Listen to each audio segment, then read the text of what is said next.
going to prison for standing next to a car telling people to stay back. Oh, he's an accomplice now. So he had first aid training, and also, yeah, your fellow officers are not supposed to strangle people to death.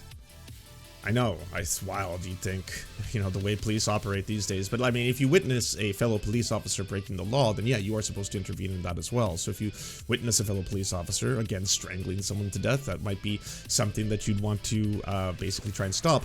If you then try and stop people who are trying to stop it, well, then you're aiding and abetting the person who is murdering someone in front of everybody, right? An officer who is simply present during the George Floyd incident in Minneapolis has been sentenced. Just present. He wasn't doing a thing? Interesting. To nearly 5 years. His name is Tou Thao. He's an ex-Minneapolis cop. He was holding back bystanders, saying that he acted as a human traffic cone. But it doesn't matter. He was actually sentenced to more time than... Well, see, one of the officers was in the process of murdering someone. So, I mean, you could certainly present an argument that he was embedding that.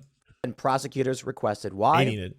Because there is a malignant evil in this country that seeks to rip apart and destroy everything. What? I mean, when you put it like that, it does sound kind of ominous and spooky, right? There's a malignant evil that has descended upon this land. Ex-Minneapolis police officer sentenced to nearly 5 years for the role in George Floyd's death. A former Minneapolis police officer convicted in state court for his role in the killing of George Floyd was sentenced on Monday to 4 years and 9 months, even as he denied wrongdoing. Thao testified that he merely served as a human traffic cone when he held back concerned bystanders who gathered as former officer Derek Chauvin, who is white, knelt on George Floyd's neck for 9.5 minutes, while the black man pleaded for his life on May 25th, 2020. A bystander video captured Floyd's fading cries of "I can't breathe." At the sentence hearing, Thao spoke at length about the growth as a Christian during his 340 days behind bars. He said he was distressed by George Floyd's death, but denied any role in it. "My conscience is clear.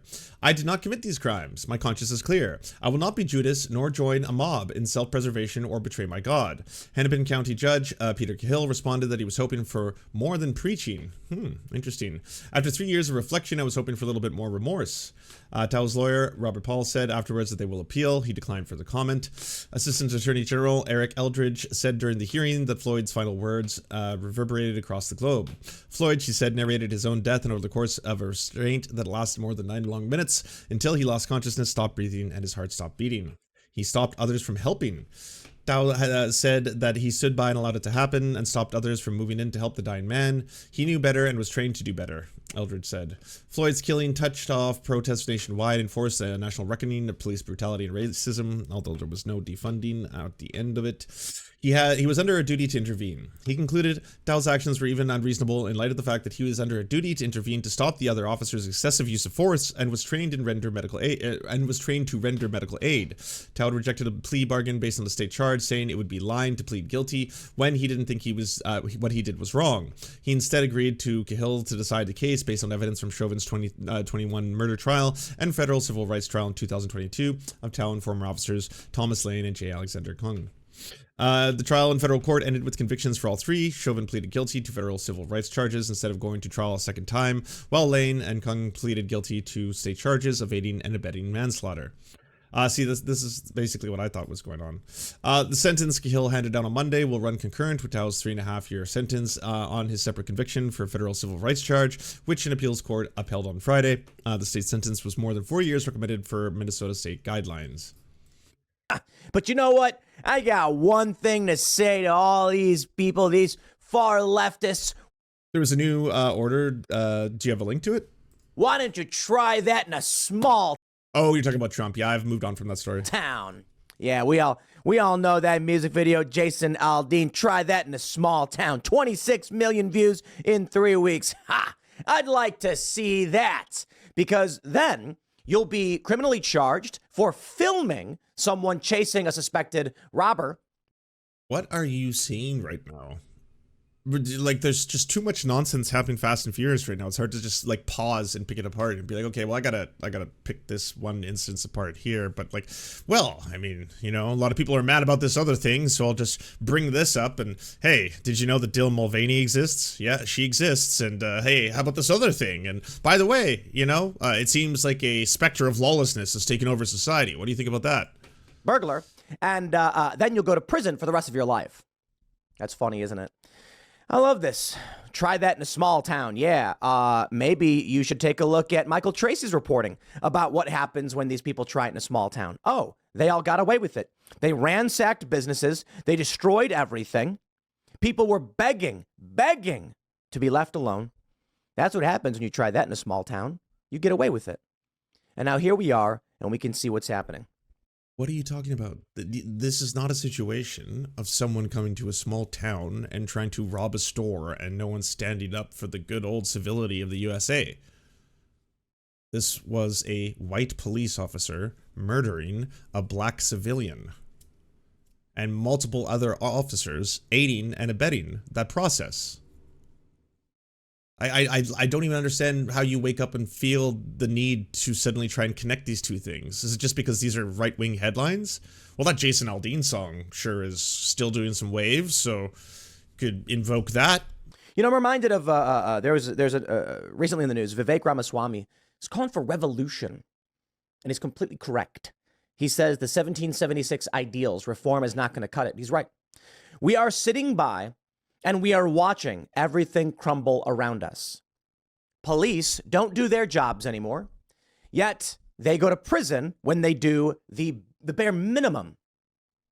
And I started wondering, you know, am I going to have sympathy for these cops who choose to work in these places, in these Democrat-run cities, where criminals go free and you go to prison?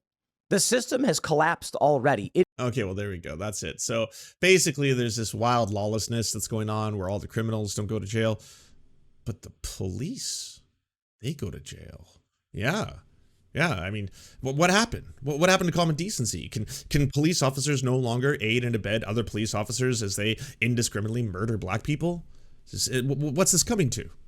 It is broken. And we need some kind of restructuring, rebuilding, not reforming. You can call it revolution, but I feel like revolution implies the intentional destruction of a system. I feel at this point, leftist forces and just social degradation, whether intentional or otherwise, has resulted in a collapse of the system. And it would be absurd. You thought he hated tyranny? He hates what he's crafted in his own beanie. Anarcho-tyranny. He likes saying that term over and over. Now, anarcho-tyranny has taken over, and heroes in subway stations who are trying to prevent people, black men, from murdering everyone in the train, well, they're the ones that are being charged now with murder. What's going on here? Absurd to believe. If anyone has a link, I don't have it off the top of my head and I can't find it just quickly searching, but there's a video, a TikToker has made a video on Jason Aldean, by the way, that completely blows away this entire, like, he wasn't actually dog whistling. This didn't have anything to do. When he said small town, he just meant like good old country folks standing up for themselves. When he looked at this little promotional video for that song, and that promotional video actually has a whole bunch of like documents on it, and then he started looking up what the documents were. No. This entire thing was very much a dog whistle. It's not a subtle little, oh, these are just good old country boys talking about the good old days. And I don't know if, I know there's enough people watching, maybe someone knows it off the top of their head. If you do, can you link it to me? Because I wanted to show it. Otherwise, for which we must now rebuild something better, perhaps utilizing the ideals of the founding fathers, 1776, etc. Right now, you have far leftists. They want communism. They're insane. Communism has never worked, never will work. It can't work because, well, you know, I take that back. It can work. Techno-communism can work, right? If you take people and plug their brains into the machine and strip them of free will, congratulations. Now you can have your techno-communism. But so long as human beings are allowed to have independent and free thought, you're not going to have communism. It's just not possible. Again, what are you talking about? I don't even understand what you think communism is. Do you think communism is just groupthink? Is that it? Like at a certain point, we're all just going to sync up and we'll all be identical people? Do you think communism is NPCs? So in the meantime, as we watch the system utterly and completely collapse, I have a series of stories for you to break all of this down. And ultimately, my conclusion is, just as we get started, we do need revolution. Vivek is correct. We need meritocratic, classically liberal revolution.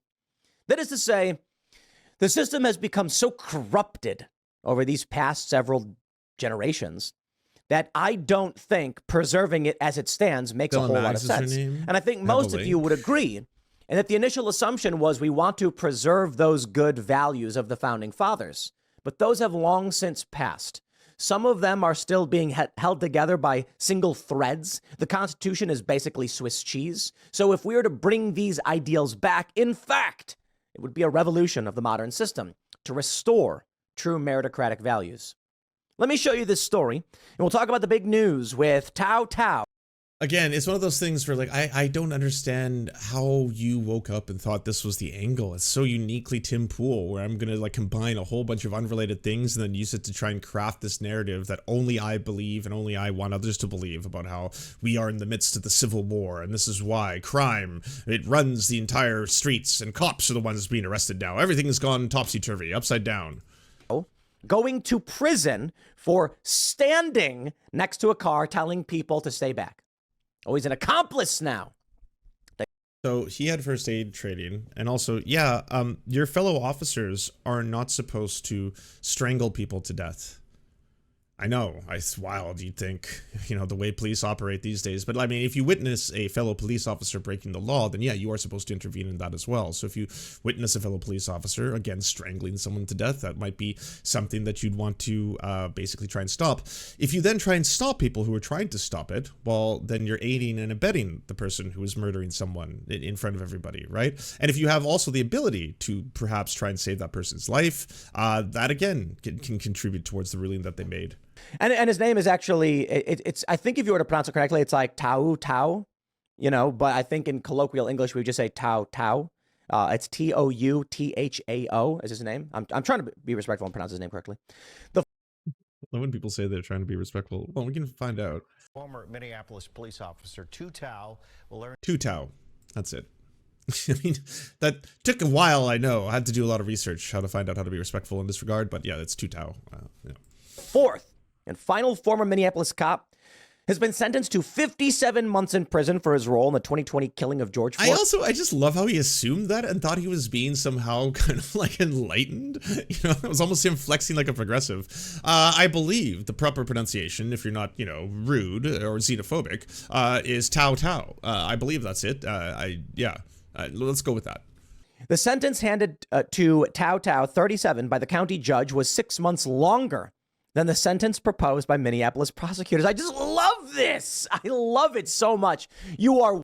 Yeah, I know. So this is like, you can count on a fucking set of hands and feet how many times police are held accountable for murdering black people in the United States. This is one of the very rare instances where that has happened. And now that means the entire downfall of society is taking place. Watching it happen all around you. The left loves it. I was hoping for a little more remorse, regret. That's a weird thing to say too, thinking that like the left is like, oh yeah, fuck the ACAB is enacted, we're doing it, comrades. Where it's like this, honestly, it just, this whole story always has made me sad. Even finding that, you know, Derek Chauvin actually faced some consequences for his actions. I mean, that's below the bare minimum. That's the way the system should be operating, right? The police should not be executing people on the street, and they shouldn't be disproportionately killing black people by ratio of the population of a magnitude of 3 times.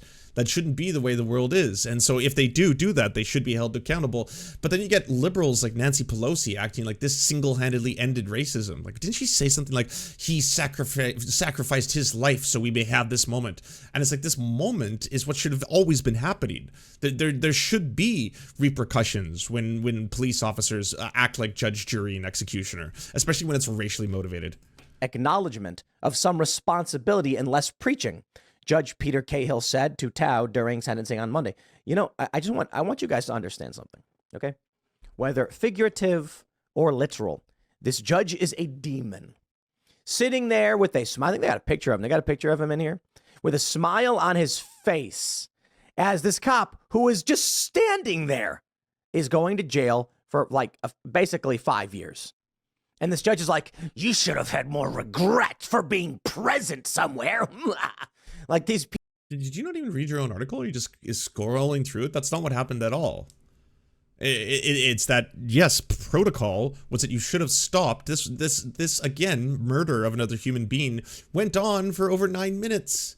Like that at some point you should have intervened and been like, okay, stop doing what you're doing. The man is crying out for help. He is saying that he can't breathe. He's crying for his mother. Like, is this not enough stuff to be like, okay, holy fuck, I'm in the midst of, again, aiding and abetting, which is what he's being charged with, a murder. People are abject evil. Oh damn. Metsak Sok. The 12th? Is that, I want to properly pronounce it. Thank you for finding it. Sometimes I say things and people just assume that I'm making them up, and I'm like, no, I always have a reference point. My ADHD allows me to remember a vast amount of things, but then I won't be able to remember a single name or number. It's wonderful.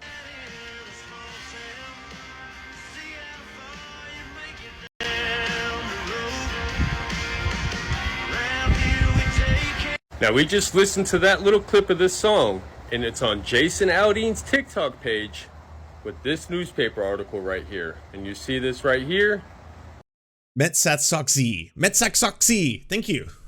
And I'm going to zoom in. Okay, so by the way, if you don't know about this, Jason Aldean released that country song, became super popular. The right wing took it. It's all about, like, if you're in a small town and you see someone attack a white grandmother, make sure you do what we used to do in the past to that person. It's not that blatant, but like, it's a lot of people were like, this seems to be like an ode to lynching. Either way, they downplayed it and like, this is not an ode to lynching. This is about growing up and having small town values, says Jason Aldean, who grew up in a massive fucking city. But yeah, that's all this is. This is not a dog whistle. Leftists are reading into this too much, blah, blah, blah.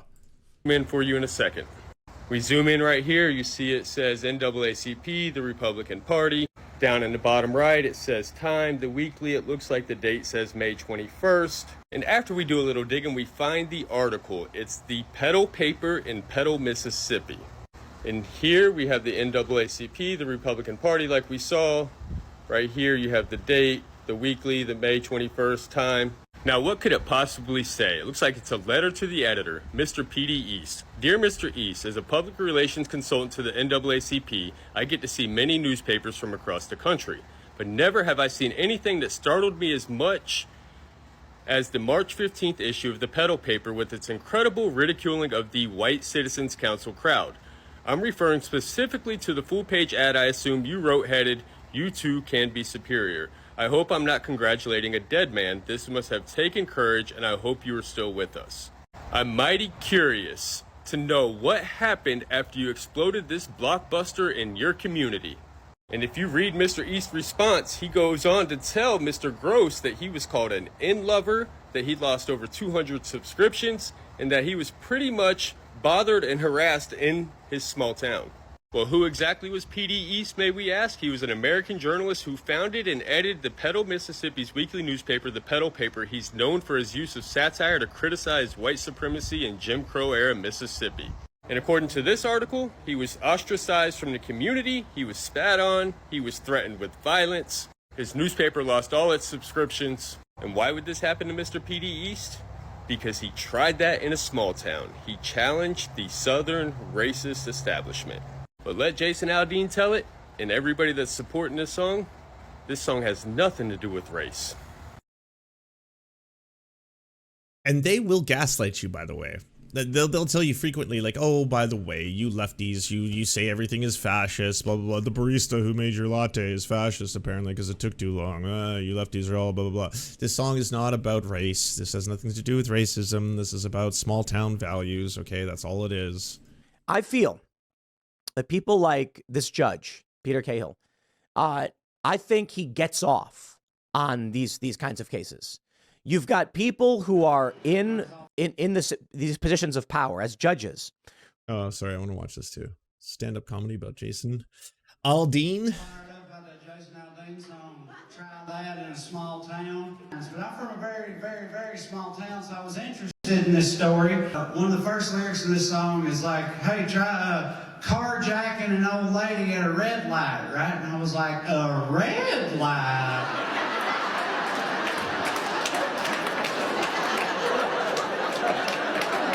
What is this, Times Square?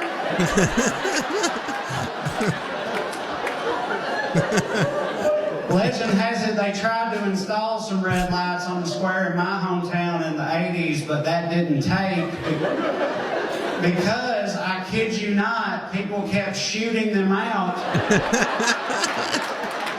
in the middle of the night. Now, I was like, Jason Aldean don't know what he's singing about, right? He's from Macon, Georgia. Have y'all heard of Macon, Georgia? Yeah, that means it's not a small town. The fact that you've heard of it, right? I looked it up, they got a goddamn Target. Shit might as well be Paris, dude. When I first saw the song, Try That in a Small Town, I thought it was going to be different. I thought it was going to be something like, you know, find a good piece of pizza. Try that in a small town. Be a gay teenager. Try that in a small town. I thought it was going to be, you know. So I was kind of surprised, and it bothers me because, like, the whole song is about they're getting fired up about things that are never going to happen. Like they're worried about like big city Antifa coming there to fuck shit up. It's like, dude, they ain't coming here. They'd rather go to Somalia, man. They got better coffee there. Like, imagine Antifa having a meeting and they're like, yeah, we know all the media's eyes are on Portland and LA and the big cities and everything, but where we can really make the most impact with our message is Bucksnort, Tennessee.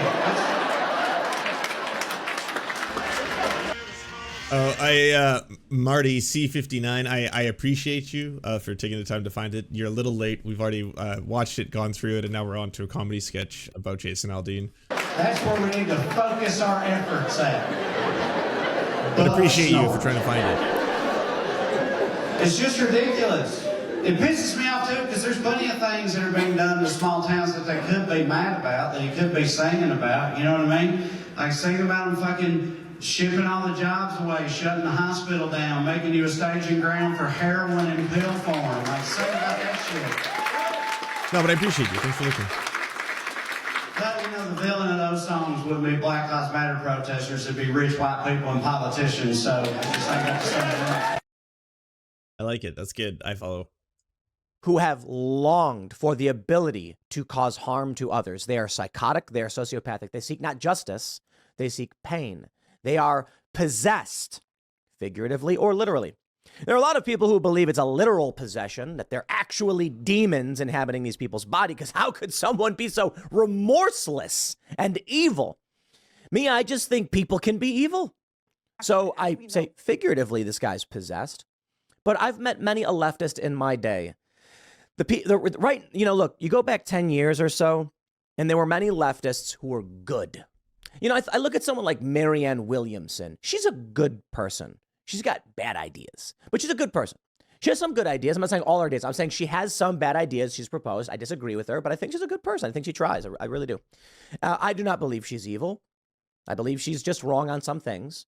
But there are many people that we would say are politically leftist that, for the most part, it's like, oh, they're okay. Like, Kyle Kalinske and Crystal Ball, I think, are great, honest, nice people.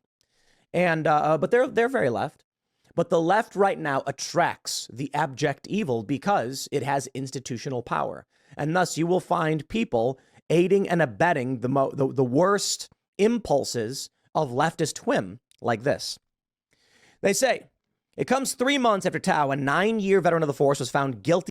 You realize that none of this has to do with leftism? That again, this is like below the bare minimum of what should have always been happening?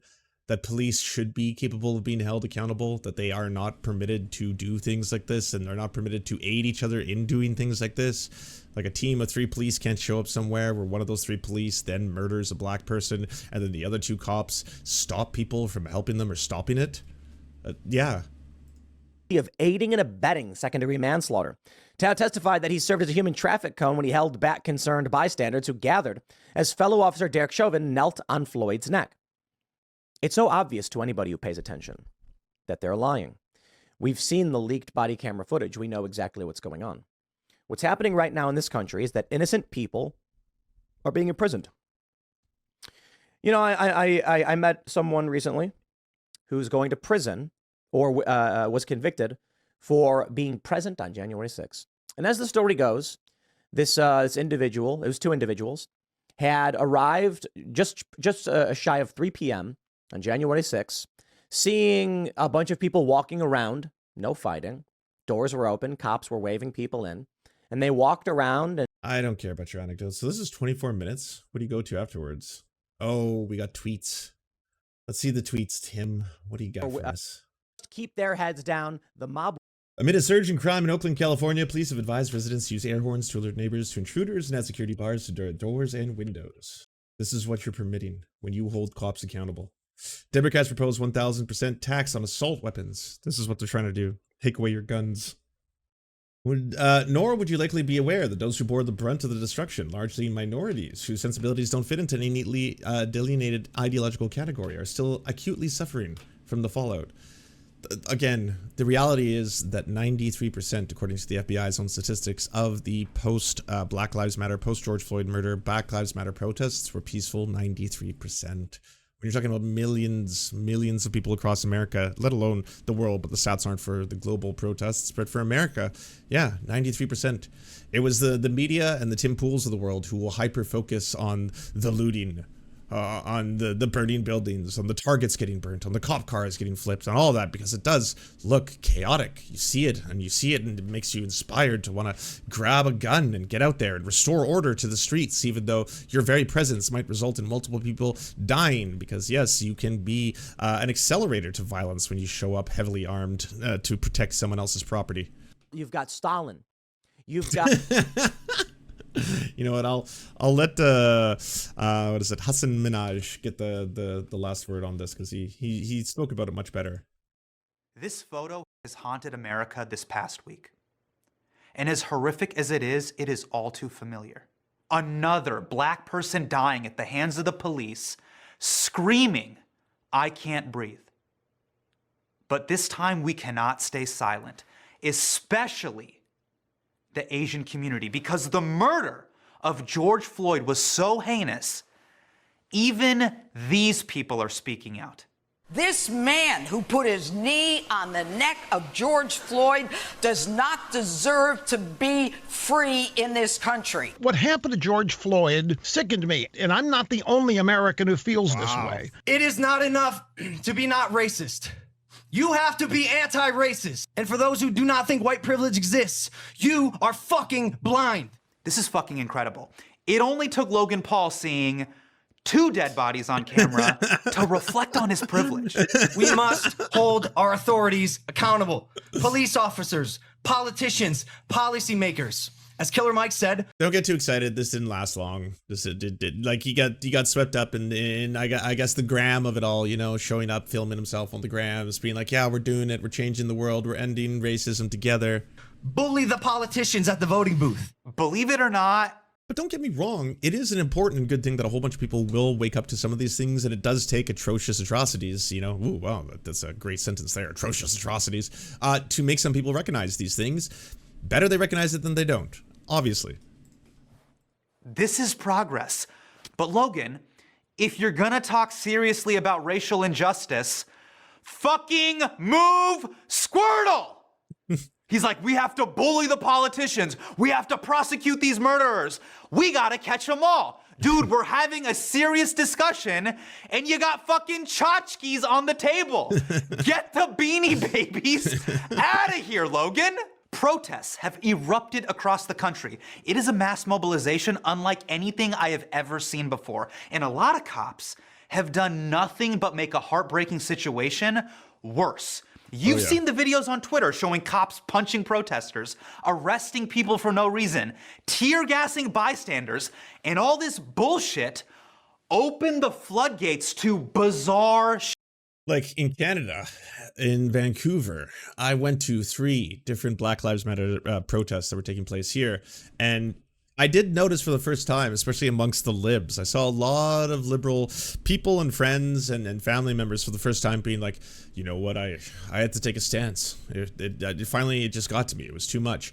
The sad thing about the protests, though, is that, again, it did bring a lot of awareness to a topic that does deserve all of this attention, but it didn't result in any major material changes. I mean, for all the cries of, you know, Black Lives Matter and police brutality being a problem, we didn't see a mass reappropriation of police funds into programs that are better suited for dealing with a lot of these problems, unfortunately. Shit, fucking Batman showed up, property was destroyed, and white teenage angst hit an all-time high. For the first time ever, white teens have gotten what they have always wanted: purpose. Dylan and Cody are going full-on Mad Max cosplay. Caucasians are fucking karate-kicking police cars like their parents just got... Yeah, but let's get back to that privilege conversation, because who, again, was blamed overwhelmingly for it? Was it white teenagers? Was there a surge of white teenage crime that we all had to watch out for and that was destroying these cities? Or did they heavily concentrate on black communities, you know, looting from targets, black communities burning cop stations, black communities appearing to burn down stores and buildings? That's when I turned on the mainstream media, saw the heavy focus consistently being divorced. And the problem is, the conversation has quickly turned from police brutality to this. The rape of America is happening, and it's happening right before our eyes. This conversation hasn't changed. It was here before and it continued afterwards. And it has nothing to do with the death of that poor man. These wanton acts of violence are part of a coordinated effort to eventually overthrow the United States government. The worst people in our society have taken control. I couldn't agree more, Tucker. The worst people in society have taken control. Looting has broken out all over the country. It has gotten so bad. Even my community is speaking out. But let's be real. It's probably because it affects the bottom line. Abdul Saleh has never seen anything like it in his 20 years in business. Stuff that wasn't theirs, that looters stole early Saturday evening. What hurts Saleh the most is he knows many of the looters. And I got no problem with nobody. That's awful, but come on. 25 bucks for Jays? That Jumpman's got a gut like Kim Jong-un. So who's looting who, Saleh?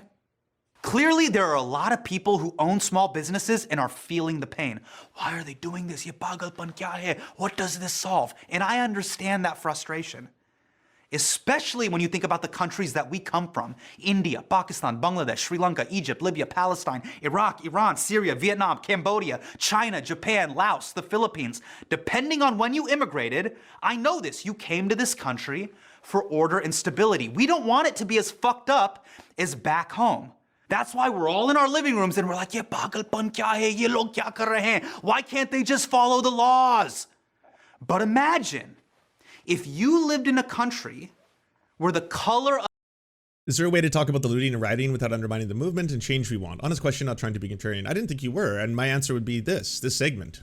There's a reason I'm playing this at the end of this all. ...of your skin got you killed for driving, jogging, sleeping, yelling, parking, babysitting, sitting in a van.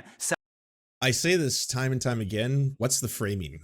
That applies to everybody, myself included. Doesn't matter if you're an opinion piece streamer. What is your framing? When you see something like, hey, by the way, there happens to be these protests that are going on right now across both the United States and the world to bring attention to police brutality and the discrimination and unfair discrimination that police show towards people of color. What is the Fox News and a whole bunch of the beanies going to be showing you? They're going to be showing you burning buildings. They're going to be showing you targets getting raided. They're going to be, and liberals as well. Liberals will come out and be like, well, of course, we don't stand by the police brutality. That is a bad thing. But we do have to take a moment to sit back. And I'm sorry, the rioting has to stop. It has to stop. We have to put an end to this. This is truly what's the downfall of society. We're seeing just all of this chaos and what I believe anarchy to be taking place right now. And that's really the problem now. That's what we should focus on. And it's like, you're framing it that way.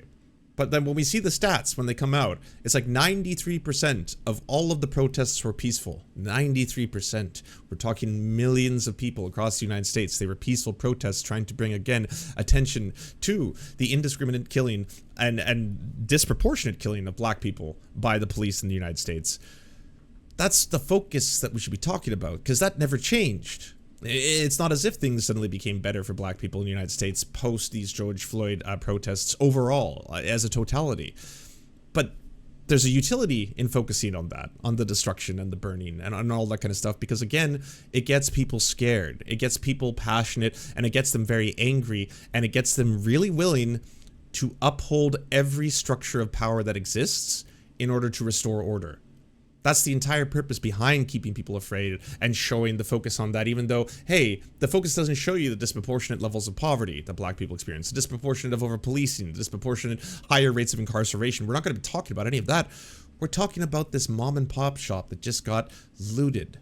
And do you stand for that? Do you stand for this humble, you know, family of immigrants that are just trying to make their way? And look how bad things have gotten for them. We need more cops. We need more police. We need to restore order.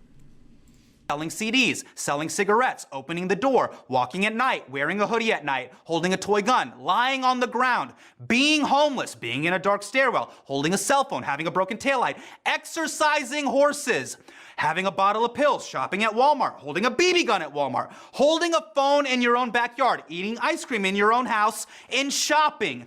You would say that is a lawless country. Who the fuck is running the show? Al-Shabaab? By the way, hands down, funniest sounding terrorist organization. Sounds like you're about to order falafel, not carry AKs in the back of a Toyota. So hold on, why are we shocked that people are asking for revolutionary change? Dude, we support revolutions overseas. The Intifada, Hong Kong, Arab Spring, Myanmar, CAA, NRC protests, Tiananmen Square. Hong Kong was the greatest thing to juxtapose, where you were like, hey, by the way, it seems if you're a liberal, you are all for the civil disobedience that's going on right now. I mean, at the end of the day, they are fighting for democracy, and they're fighting for democracy in the face of an authoritarian government that is trying to suppress them right now. And every single liberal was like, yes, of course, I back that. Yeah, look at these student protests. Look at how they're forming these, like, you know, caravans and human shields and all this other kind of stuff right now. It's so impressive. And then if you point towards people doing that in America, well, those are criminals, those are terrorists, those are Antifa, those are rioters, those are looters, those are thugs, those are gangs. Fucking throwing stones at tanks? That is our shit. And we can't empathize with the protesters? We can't seem to fathom the same knee of oppression that kills in Gaza could be the same knee of oppression that killed George Floyd? Look, I can't speak to what it's like to be black, but I know how we talk about black people. And it is fucked up because it is a microcosm of America. Asians, we love seeing black excellence. Barack, Michelle, Jay, Beyonce, give me the Travis Scott 4s. We spent the last 5 weeks praying at the altar of Michael Jordan. How could we be afraid? We love black America. Yeah, on screen and our living rooms. But if a black man walks into your living room or wants to date, God forbid, marry your daughter, you call the cops. Dude, do you know what we call black people? We call them kala. It means black, not in a good way. If someone in your family is dark-skinned, we clown them. We call them kallu. Look at kallu. Our Bollywood stars do skin whitening commercials so we don't look black. Thank you, Britain. It is bad to be black in Desi culture, even though we all wish we were black. You don't think that affects how we view black people? 20% of Muslims in America are black. We don't even like praying at the same mosques. If they show up at the masjid, we're like, yo, is Farrakhan here? That is the great hypocrisy. We love seeing how high a black person can ascend in America, but we have done nothing to raise the floor. That is what these protests are about. And the worst part is, we're in this country because of protest, because of the civil rights movement. The only reason so many of us are here is because of the Immigration Act of '65. That law rode the wave of the Civil Rights Act of '64. Think of the chess moves.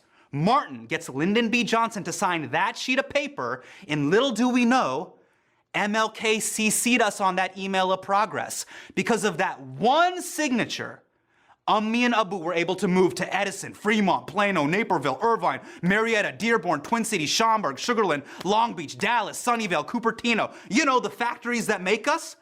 Also that you could eat fucking Bandhu Khan instead of being in Karachi. But hey, it's not our fight, right? This is a black-white issue. America's story didn't start when we got here. When you became an American citizen, you don't just get to own the country's excellence. You have to own its failures. That is the deal. That's why I can't get this photo out of my head. Because it's cropped wrong. Zoom out. Who's in this photo? The officer who's blocking people off, he's Hmong American. He's my age. He's 34. The guy who owns the store, did you know this? He's Arab American. His clerk called the cops on Floyd. That is America. A black man was murdered in cold blood and we were on the fucking sidelines watching. I'm not saying we were the ones who killed George Floyd, but we have to be the ones who pull that cop off his neck. We think we're not a part of the story, but we're at the scene of the crime. That's why the full picture matters. This doesn't happen in a vacuum. It happens in a system. Fine, Hassan, what do you want us to do? How do you want us to support Black America? I did the little Black Instagram square. I had the tough conversation with my family. Fuck that. This fake woke shit we do on IG dies in a week. We can't just knock out racism. We have to help win this thing on the cards. We have to donate our money and time to Black organizations, to all the doctors. Offer free healthcare to protesters, tech people. Help Black businesses get online. You work in IT, set up a router. You pass the bar? Good. Ami and Abu are proud. Work pro bono for protesters. Pfizer doesn't need any more billables. Everything helps. Be like Rahul. He let protesters hide from police in his home. You don't even need a degree to do this. You just need a Sharpie. Because we have got to get our civics, law school nerd shit on right now. Two things, legislating and voting. That changes history and it scales. These are a few things we all got to get behind, and this applies to everyone. Number one, end qualified immunity. It protects cops from lawsuits and holds them to a different set of standards than the rest of us. There's a bill in Congress right now. Make sure it gets traction. Harass your member of Congress. Call the landline. If you can make bots for a Jordan drop. As a Black woman, I want to say thank you so much, Lance, for sharing your opinions about this. Thank you for your humility, courage, and love, justice for all of us. And thank you for those who here who feel to express the same love and humility. I'm crying now. Oh wow, that's very heartfelt and touching. I too am getting the feels. Make bots that will call your member of Congress. Next, demilitarize the police. We saw this 2 months ago. Doctors are waddling around in garbage bags, but now our cops are LARPing like Master Chief in Halo? No. 3, this is very important. Vote out corrupt local officials, because this— And I'm sad to say none of this happened. This was 3 years ago. Yeah. This buddy-buddy bullshit between— But hey, that doesn't stop all the fucking race realists from being like, oh, well, defund the police is the reason there was the surge in crime under COVID. Prosecutors, DAs, and the cops is the reason that police officers never serve time.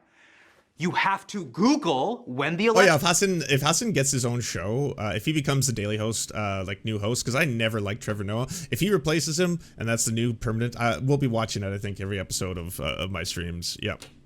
Is vote locally and get new officials into the system. That's on all of us. Number 4, this isn't for everyone. This is for Keith Ellison. Keith, I know you are watching. You are the Attorney General in Minnesota and you have this case now. Come on, man, how many Muslim fundraisers have you and I gone to where we pray for the community? We gotta make dua. We cannot just make dua. You need to charge and prosecute all 4 officers as hard as you possibly can. They have got to go to prison. We can't let this moment slip away. Millions of people around the world have taken to the street to afford us this moment. Yeah, Keith, that's the one that actually did follow through. So the next time a cop has his knee on a black man's neck, he will see it for what it is: murder.